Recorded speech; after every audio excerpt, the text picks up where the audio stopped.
CompTIA A Plus Core 1 Complete Training Course. Exam Objective 2.6.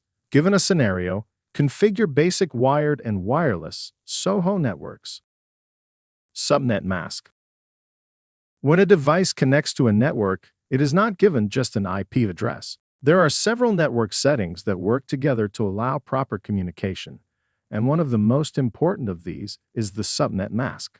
A subnet mask is a value that works alongside an IP address to determine the range of IP addresses that are considered part of the same local area network. In simple terms, the subnet mask helps a device decide whether another device is on the same local network or a part of another network.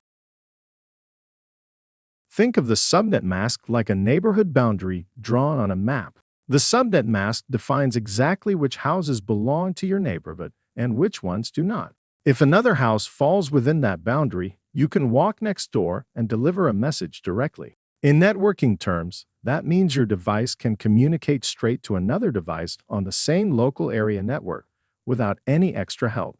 However, if the house is outside your neighborhood boundary, you cannot reach it directly. Instead, you have to go through a main road that leads out of the neighborhood. In a network, that main road is the default gateway. When a device determines, using the subnet mask, that a destination IP address is not local, it forwards the traffic to the default gateway, which then takes responsibility for getting the data to its final destination.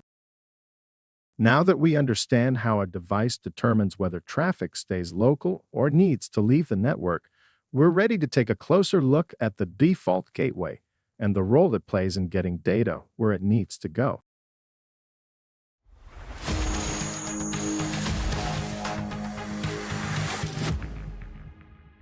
Thank you for watching.